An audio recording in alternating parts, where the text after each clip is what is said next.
Ең бастысы, Iftikhar, өзіңіз туралы 3 нәрсе айта аласыз ба?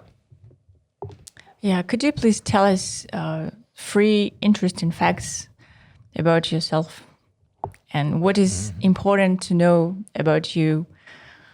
I generally don't like to talk about myself, and you have put me in the hard spot. And it's not good to talk about yourself, but let's say the 3 things about me that people should know. First of all, I am deeply concerned with existential and socio-political questions. Since my childhood, and probably till my death, I will remain concerned with existential and socio-political questions. I am a student. The second thing, I believe I am a free soul. I belong to mountains, and I am forced into cities, which I don't really enjoy. The third thing I think would be, philosophically, I try to be kind and gentle to people around me, but I cannot stand arrogance and incompetence. And I go very hard, very harsh. My children have complaints to me, my brothers, my family, my friends, everyone has complaints to me that you are too harsh. That's all, 3 things. Yeah, I can admit, even though Professor Lothi never was my professor, but I know firsthand that you're a harsh marker. Yes. I know it. What do you think about yourself? Are you strict and harsh in your family, in your life? Well, yeah, I think every person who has some principles and some rules decides when to abide these rules and when to break them, right? And some people would say it's okay to break your own rules, but then again, it depends on your, inner peace with yourself. So I would say, yeah, I try to abide some principles, and my children, they know these rules, and they know that no means no, and whatever you do, you just do not negotiate with terrorists. Mm-hmm. But on the other hand, I would want to believe that I am a good mother and good friend, but it's... Are you calling your children it's terrorists? Not me. Yeah, you don't negotiate up with not to me to decide. Yeah.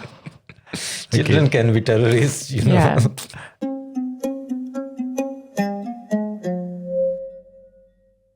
Барлықтарыңызға сәлем. Менің атым Madi. Мен Назарбаев университетінің түлегімін, және де Назарбаев университет түлектерінің ассоциациясының мүшесімін. Бүгін біздің қонақта менің профессорым Iftikhar Lothi, Назарбаев университетінің мемлекеттік басқару жоғары мектебінің профессоры. Және Indira, Назарбаев университетінің жоғары мемлекеттік басқару мектебінің түлегі, MPA, және де біздің өзіміздің GSPP Alumni Chapter президенті. Қош келдіңіздер. Hello, everyone. Hello, everyone. Мен осында 2 ата-ананың арасында отырмын сонда. I'm sitting next to parents.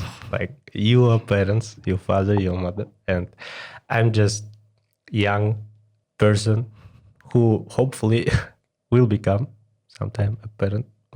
Yes. Inshallah. Yeah. Thank you. So, but there is a question that bothered me when I was young, when I was a kid, how to choose your profession, career. So, Iftikhar, siz өзіңіз академияға қалай келдіңіз? Yeah, that's a good question. How you decided to be part of academia. And you also talked about your childhood, how you were concerned with existential questions. And what was the path from this boy, little Iftikhar, who was, preconsumed with all these questions, and how you decided that I will be in political science, in policy making. Yeah, that's pretty easy to answer because of my interest in socio-political existential questions.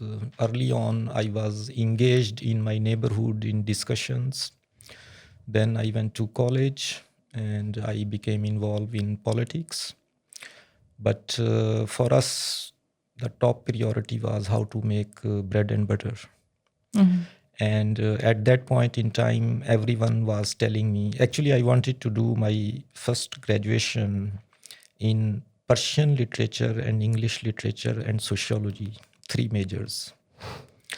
Couple of people around me told me, what are you going to do with these subjects? You're not going to make bread and butter. Everyone was going for computer science, so I joined the bandwagon. I joined the herd. And after spending 8 years in computer science as a systems engineer, 4 years of study, 4 years of working as a systems engineer, I realized this thing is not for me because I was spending all my day as a software engineer, system engineer, and all my evenings as a political activist. So then there was a military rule in Pakistan, and a lot of us got into trouble with the military. Most of my friends left. They sought political asylum in Europe, in America. I chose not to take that path because these people were lost for 3-5 years, 6 years. Even when they succeeded, they are doing the kind of jobs which are not fit to my personality. I chose a different path. I went into academia, and when I graduated, I was looking for jobs around. And I remember one day a friend of mine told me, why are you wasting your time? These corporates never gonna hire your kind of person. So the best thing for you to do is go to a think tank or go into academia. That's where people can tolerate you. Corporate world is not for you. So I came to academia. You told about gurus, right? Are they your mentors? Mentors, my mentors. Professors? I had a lot of mentors all my life. Throughout my life, I have benefited from mentors, including my neighbor, including my school teachers, including my political party leaders, mentors, including my friends. Some of my friends play my mentor's role. Whenever I have some issue, I call them and I discuss with them before making a decision. And are you a mentor to someone? Yes, I believe so. How do you pass this Whether they would agree wisdom? with it or not. But yes, I believe I am mentor to a lot of people. And at the danger of bragging, I can say I receive often calls and messages from Japan, from America, from Europe, from Africa. I have friends everywhere. And the same way I ask my friends and mentors asking advice, they call me and ask advice. And the advice can be about career, about personal life, relationship, whatever. It can be anything. So, yeah, this tribe of mentors, as Tim Ferriss would say. Yeah, that's a very nice circle of I want to highlight wisdom. that Iftikhar is one of the professors who can spend time to not only talk about his subject, his class, but he also spent a lot of time to give wise advices about life, about choosing profession, applying to PhD or not, corporate, job hunting and everything. So every time his students, and including me, I went to him for help, for advice. He was always ready. His doors are open. Always. Always. Okay, I'm booking an office hour with you tomorrow. I probably need that PhD advice because I was debating with myself, should I apply or not? Both list was pros and cons of very long. Yeah, and I'm not the person who was told that you are not for corporate, because I'm more flexible than you. Maybe my list of rules is shorter, but nevertheless, I do have this, calling. I like to be a teacher. I like to share knowledge, and I'm looking for ways of doing that. But probably it's better to make it more formal. Yeah, and join the academia. No, actually, I would like to add something. Indira is indicating something which is not just specific to Indira, and I think a lot of youth in Kazakhstan and in other countries as well, when they are deciding, I mean, without going into the details of the age, but roughly speaking, when they are moving from a stable, let's say, safeguarded environment at home, and they are moving out into the world, they have a lot of decisions to make. But let's take two decisions: what to study and what career to choose. And the third one, we can drop what kind of relationship they are looking for. So these are like three main questions they struggle with. And my answer always has been, first of all, try to find a subject or profession which can keep you awake till 3 a.m. in the morning without making you cursing yourself. If you can find that subject, that profession, voila, the world is yours. But if you struggle, you don't like your job or the subject you are studying, you don't like, and you curse your life and you curse others around, then you are in big trouble. I left 8 years of investment in computer science. Good job, good salary. My salary 20 years ago was probably better than what I am earning today. I quit because it was not aligned with what I wanted to do, although I was doing similar things: system design, how to find solutions to the problems. But I thought it's better to find solutions on the streets rather than through algorithms. Yeah. So I think when people are making these kind of decisions, they just need to ask this one question. Yeah, good point. Thank you.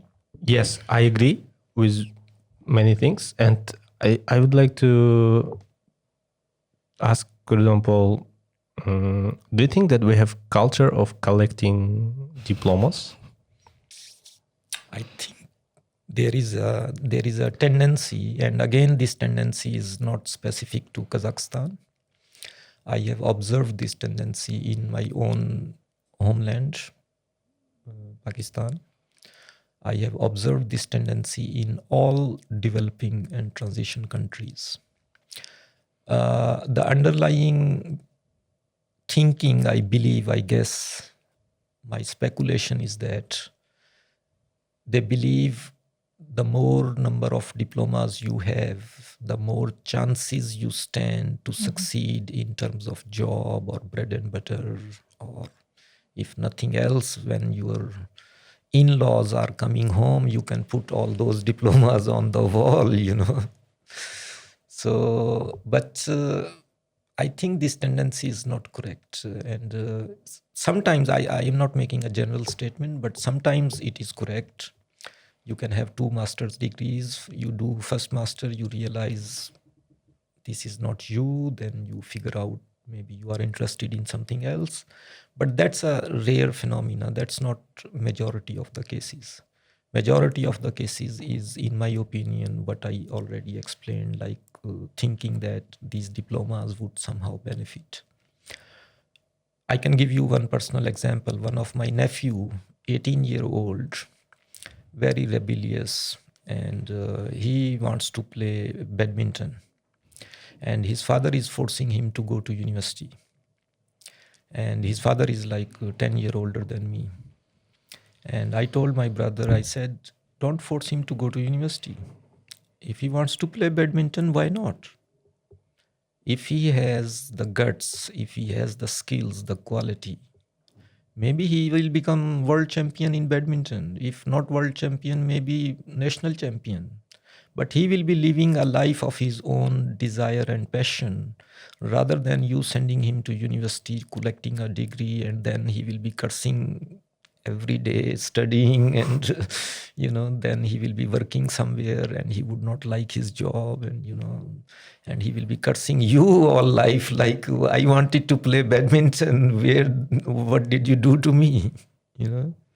So I think there is a undue emphasis on higher degrees across the world. I think education is overrated. And sorry, I am a professor, but I believe education is overrated. You mean this bachelor's degree, master's degree, and everything?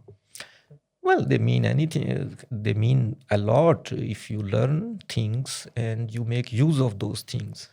Mm-hmm. But if those degrees are coming at the cost of your passion and your desire, if those degrees are coming at the cost of your soul, you are selling your soul and you are torturing yourself every day because your heart is not there in the study, in the subject, in the job that you are doing.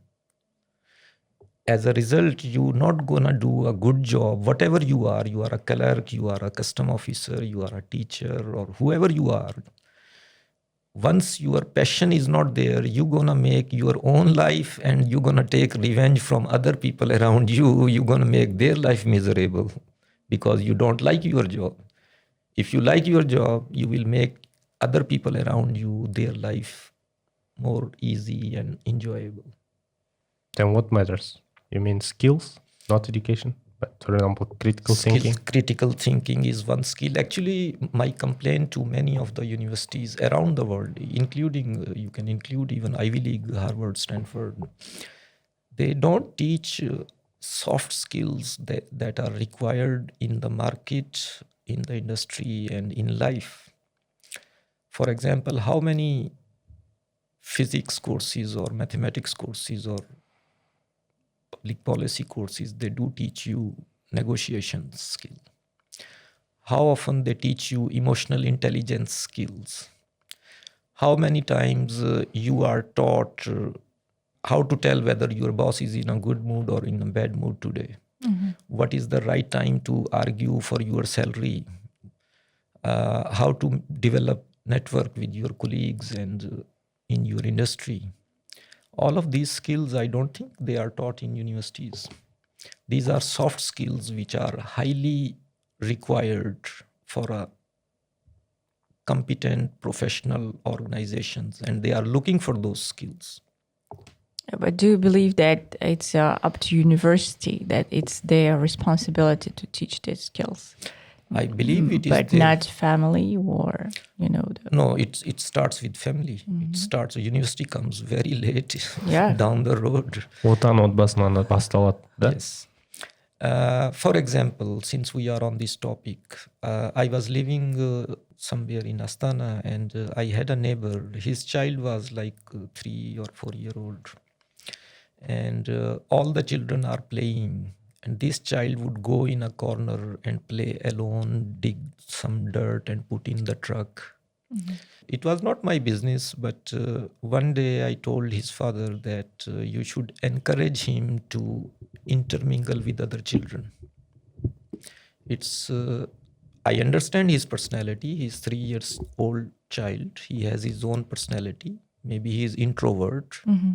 He's not extrovert. But there should be some balance. If you are out for 1 hour, maybe 10-20 minutes, you can play with other children. Yeah, interaction with others. Yes, mm-hmm. You will fight on toys. There will be fight, there will be crying, there will be negotiations, but that's the time to learn it. So it starts from home. And then in universities, I think they need to do it more formally.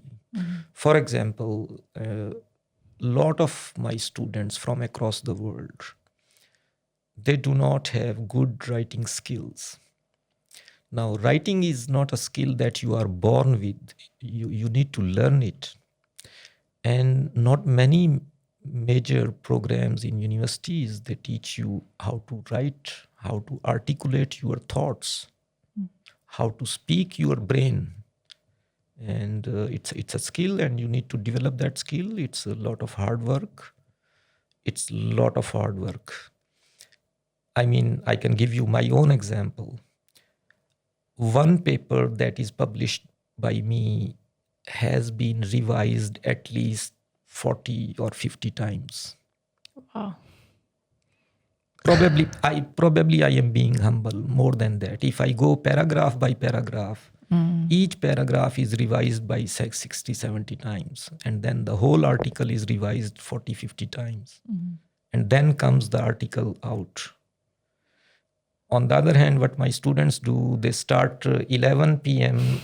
The deadline is 12 midnight. They finish the assignment, they submit it.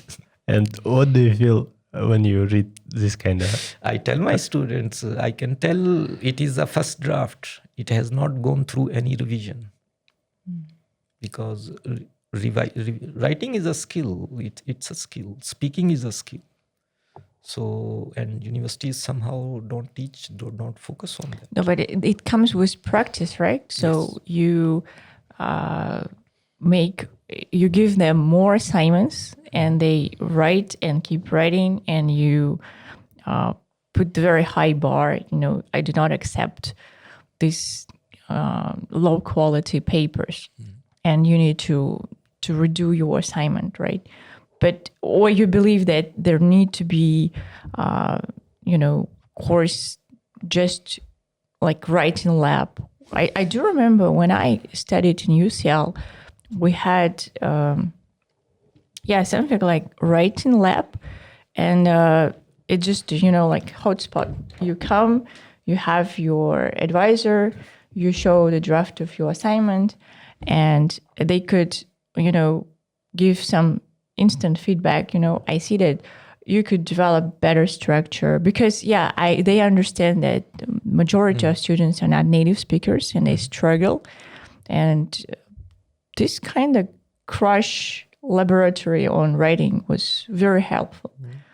But there was never something, the specific course on writing, unless you take creative writing course or something like that.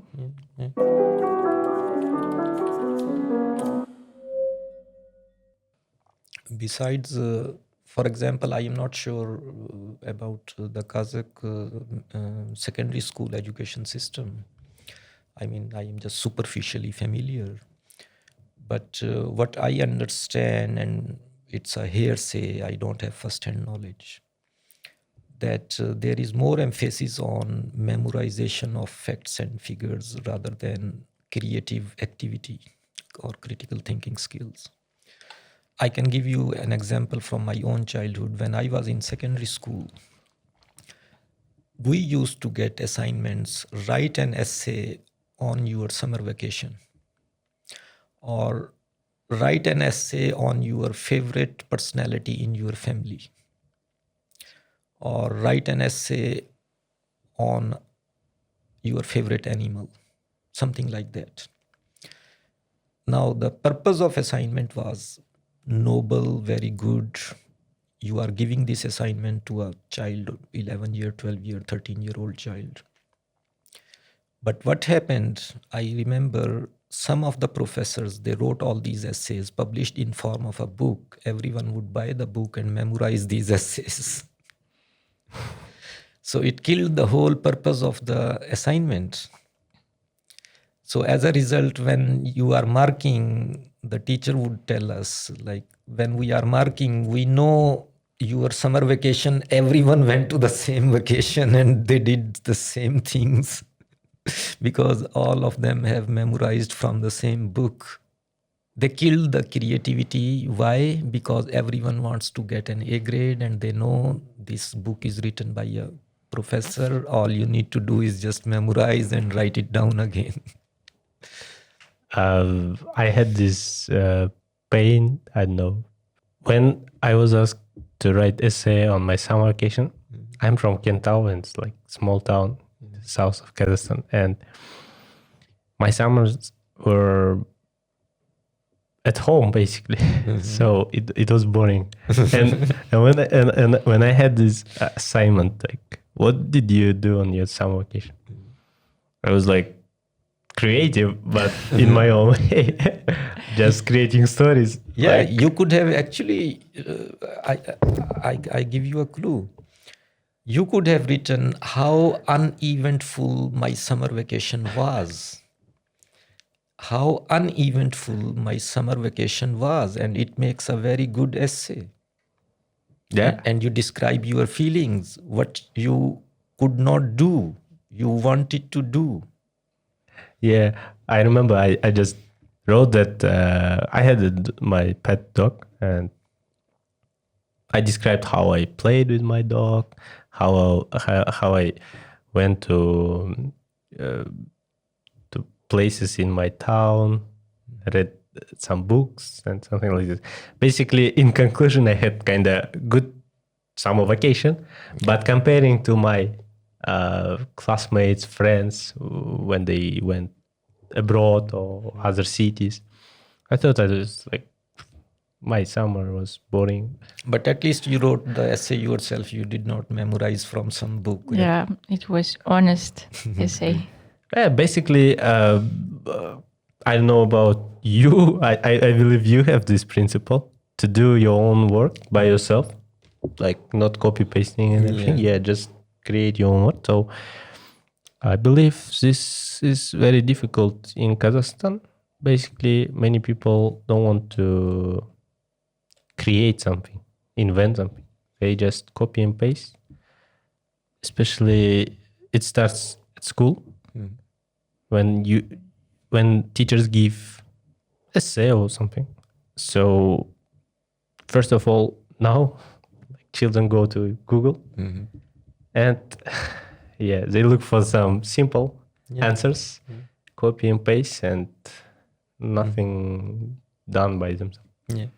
Yeah, but the thing is, we are not taught about plagiarism.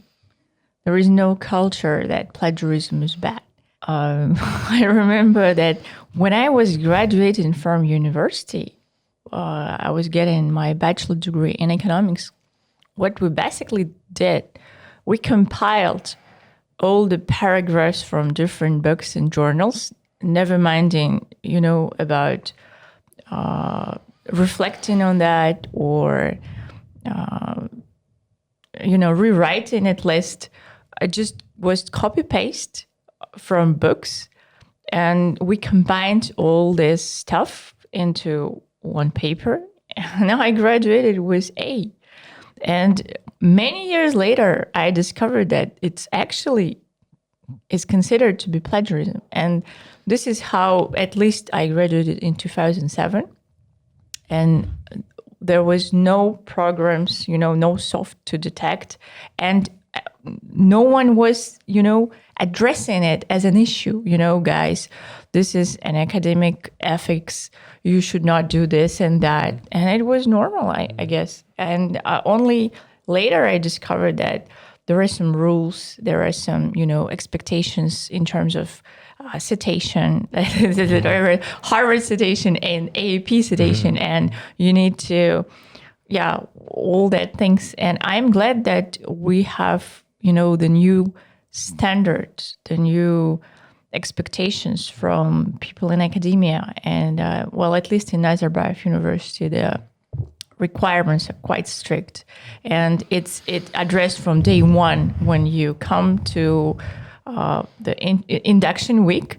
And it's addressed, this are do's and this is don'ts. I remember Peter Howie was giving his crash course on what is plagiarism. And I'm pretty sure that among 40 plus students in that auditorium, the majority was like, what?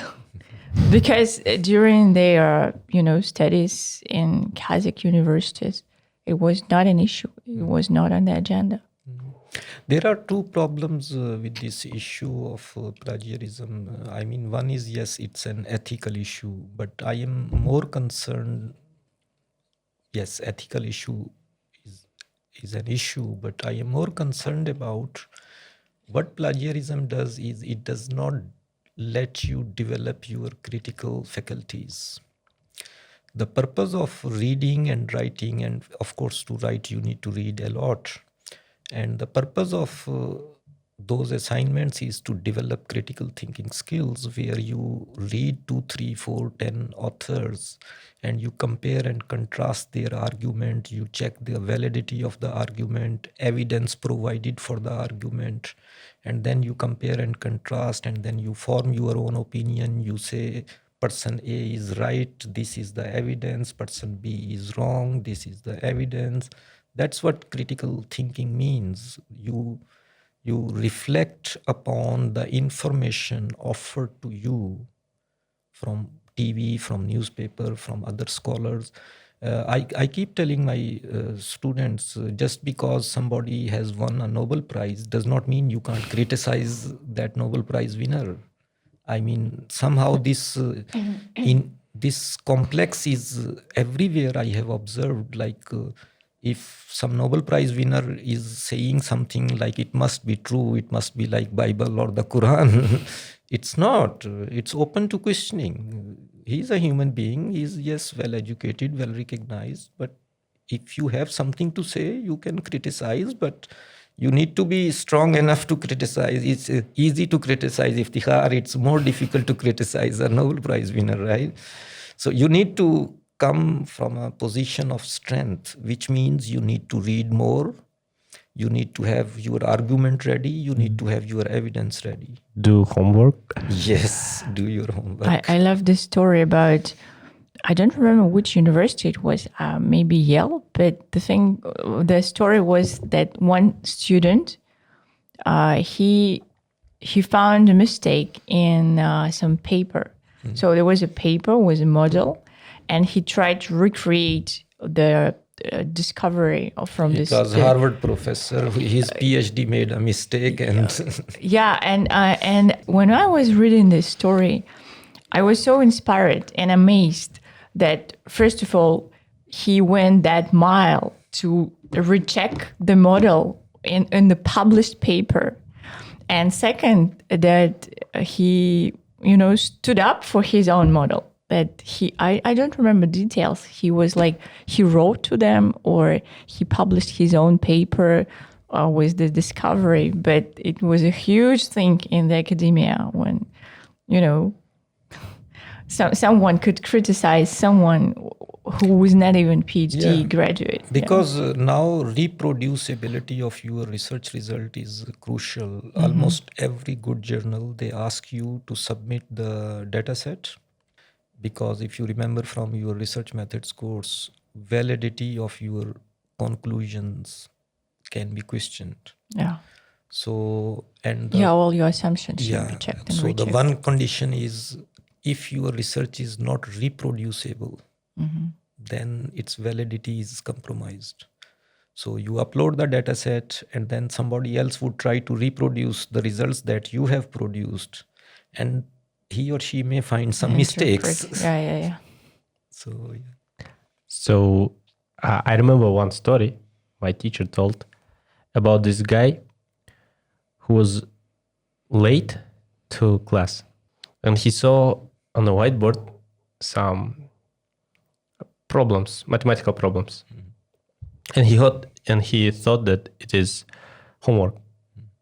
He just copied it, went to his home, and he thought, what a difficult question, but he did it like, I don't know, weeks, and he solved one of the problems. And it was some unsolvable issues there is a movie, humanity. There is a movie on this goodwill hunting. Hunting. Yeah. With Madi Damon. Nice one. So it's like sometimes students even, can... You need to be open-minded. Can, I don't know, go further. They can surpass, yes. They surpass their masters. John Nash, game theory, one of the founding father of game theory. John Nash, he wrote his piece and he brought it to his supervisor, and supervisor said, That's does not make sense. Yeah, he didn't get it. Yeah, so he said, okay, if it does not make sense to you, whatever, it makes sense to me. And then he made his case, and 50 years down the road, everyone recognized. But when he was saying those things, nobody, Einstein's first paper was largely ignored, and nobody noticed Einstein's first paper. Because Newton? Yeah, because of Newton. And he was 25 or 26-year-old when he wrote that paper. And he was rejecting a giant in physics, So nobody took him serious. But eventually, now where is Einstein? But how come in physics, for example, many people kind of accept Newton, his laws, and Einstein is like next level, yes, relativity and everything. He did not reject Newton. He just complemented Newton's theory. It's just like New some addition to the theory. Upgrade. Upgrade. Yeah. Oh, okay.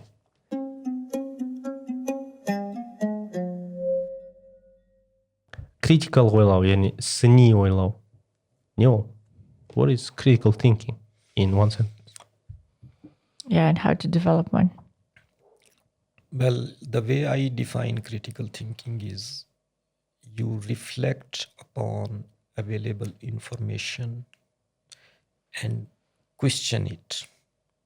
Critical thinking starts with the assumption that whatever information is provided to me is wrong or may be wrong. That's the starting point. Even constitution? Even constitution. Especially constitution. I would dare to say even the Quran, even the Bible. So can you criticize Bible or Quran? Before you start criticizing, you need to understand. Okay. You need to read it. First, you need to read it. Oh, okay. I have met so many of my colleagues, they are criticizing some things which they have never read. So going back to your question, for me, critical thinking means your starting assumption is that the available information may be wrong. And then you put a lot of effort in finding out in comparative ways other sources of evidence and information. And then you form your own opinion about issues. That's critical thinking. It's like when you go to court, you need to prove that someone is guilty. Yes. Before having assumption and conclusion, right? Yeah. So to paraphrase the same thing, it's I can give you an example, interesting example. In old times, you guys might not have seen this. There used to be oil mills pulled by an ox.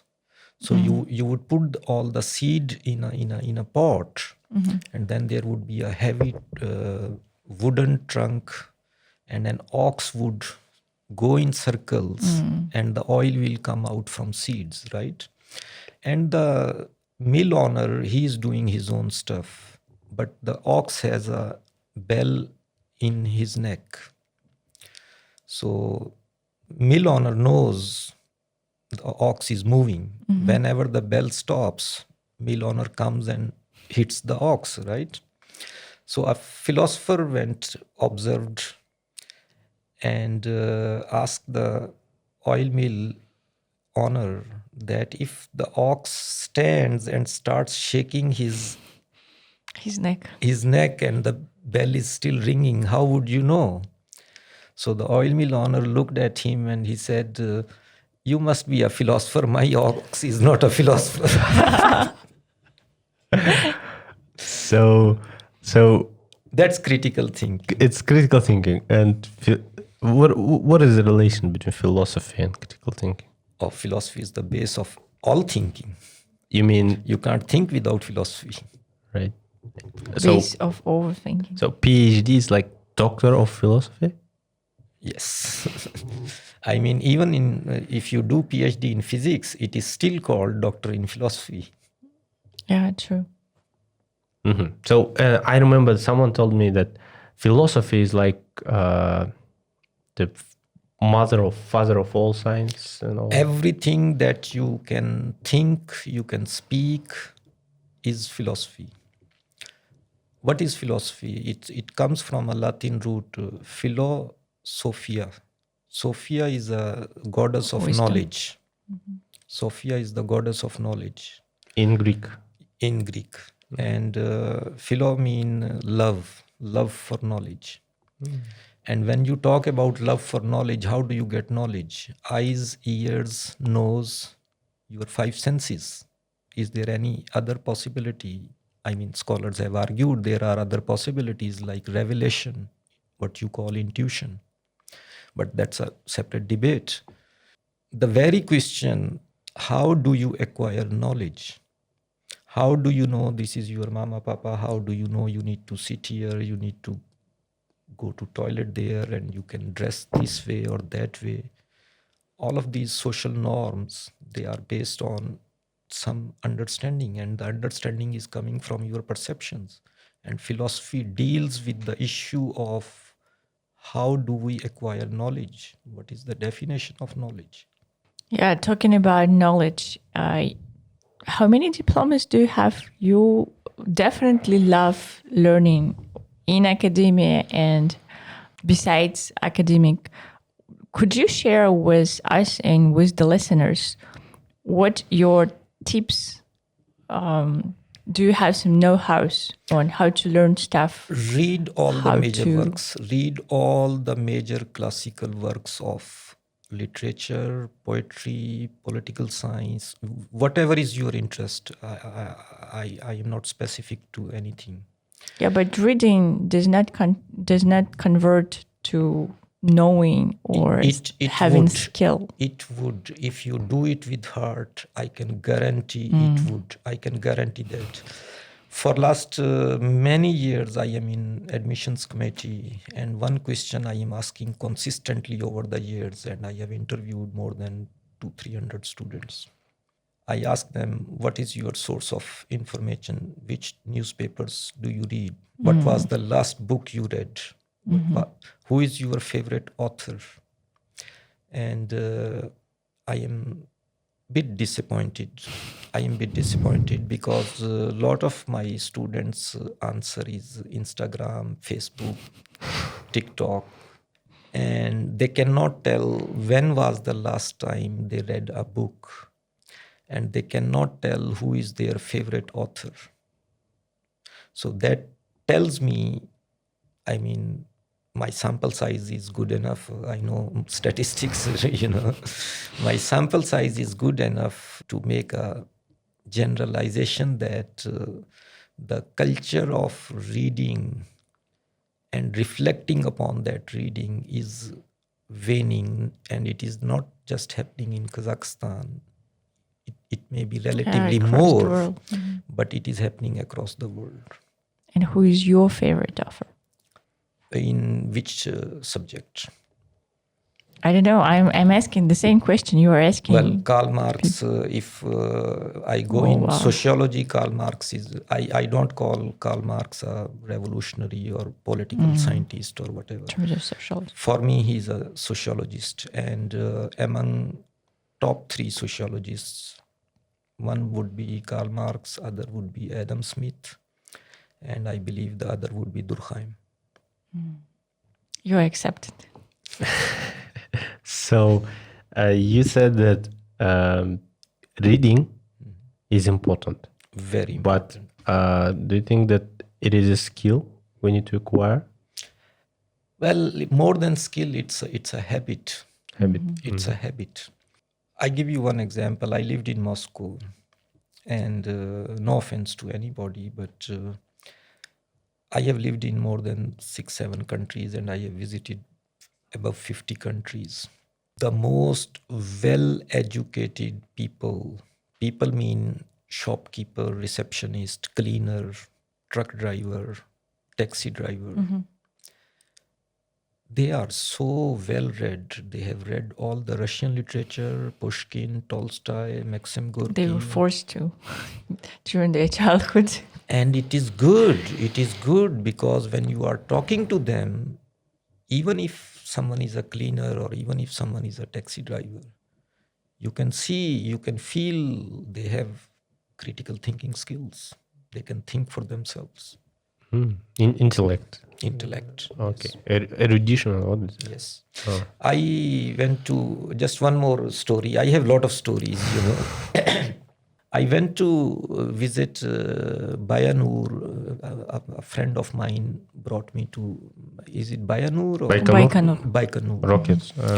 Yeah, it's some lake and, you know. So. Bayanol, you mean? Bayanol. Bayanol. Okay. Yeah.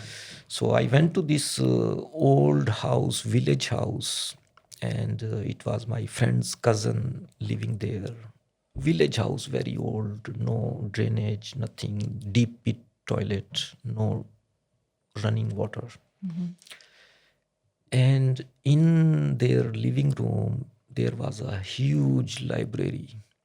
Mm-hmm. And I saw all the Lenin's works, Karl Marx, Tolstoy, Balzac, Albert Camus, and you know, all the English literature, Dickinson.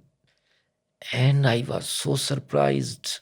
And I asked this guy, like, have you read, is it your library? Of course he did.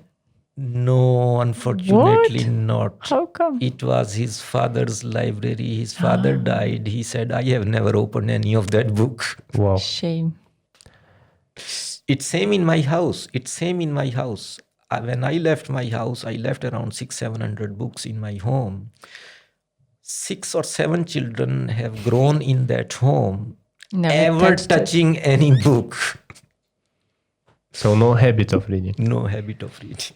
Well, yeah, I do believe that we were so proud that we have this legacy of Soviet Union educational system, which allegedly was one of the best. And yet I wanted to discuss the recent PISA ranking where Kazakhstani school children aged 15, they are on par with children in some, you know, really poor African countries in terms of functional literacy. And I wonder what happened within 1 or 2 generations. We went from, you know, very nation with reading habits to 15 years old. I can tell you what happened. Apart from TikTok and Instagram. I can tell you what happened. During late 1980s and early 1990s, ask your parents. Serious crisis. There was hunger. There were no jobs. The economy completely collapsed. Priority was survival. And there was no job guarantee. There was no one was making sure that bread is on the table. In that situation, lot of brains, skilled people, scientists, they left. They left the country. That's one reason. The second reason is when by the 2000s, Kazakhstan was back on its feet, that system was not replaced deliberately. It was left on its own. So there was no deliberate effort to recruit good teachers who are like born teachers. One evidence of that is the salaries of teachers, secondary school and primary teachers in Kazakhstan are miserable. You can't survive on that salary. And I know a lot of people who left their teaching job and became nanny. They were earning more by babysitting one family's 2-3 children than benefiting 50 children in school. So if this trend continues, and people are pointing out to the Kazakhstan government, it's not, I am not giving you some news. Yeah, they try to rise, you know, the basic salary for Yeah. all the teachers. It needs to be at least increased 3 to 4-fold if you want to retain, if not attract, good talented teachers. So basically, because of this lack of critical thinking, habit of reading, we have all these bad consequences Yes. like illiteracy. Yes, I mean financial, legal, and everything. Yeah, it influences every sphere. It influences every sphere. Yeah, and also I would raise an issue of inequality. Some schools in Kazakhstan are really elitist, and you have this gap between the brightest who are admitted, Yale and Harvard and Brown, and students who barely manage to graduate with, reading, listening, and writing just barely. Yeah. And you have this generation of very bright people who actually were, funded by the government, because Nazarbayev intellectual schools are fully funded by the budget. And you have, I don't know, Kapchagay. I don't want to name places, but we know the rural, the quality of schools in rural area. Yeah, and actually now it's Konaev city, but yeah, no. I mean, you forget rural areas. You just go 100 meters down the Mangilik Yel. Right bank, yeah. Right bank, left bank. You just so what is happening is you just focusing on very small area with glittering malls and good buildings and good streets. 100 meters down. Pretend that everything else is. The other day, I wanted to visit those flamencos somewhere. I forgot the place name. I just crossed the Akmola police post, and suddenly I was in a different world. I mean, the road was not even. Yeah. The transport, the road, all the infrastructure, non-existent. Yeah. I don't want to be sounding very critical, but I have mentioned it in writing, in my speaking. I mean, the most important economic vein of your country is from Almaty to Astana. And the road from Almaty all the way to Balakhash Lake, up till close to Pavlodar, is pathetic, and there is lot of traffic, 20-wheeler trucks, 26-wheeler trucks. On the other hand, you go to Borovayo, you have 6-lane road, nobody is using it. Hardly there are like 10 cars at any given point in time. I mean, so why would you spend so much money to create that highway, and why not create Almaty Astana highway or Karaganda Astana highway?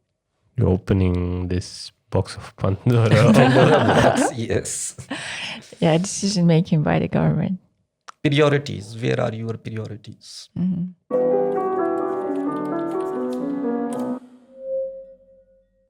I want to speak. I could speak, and I can speak with Iftikhar, like hours and hours.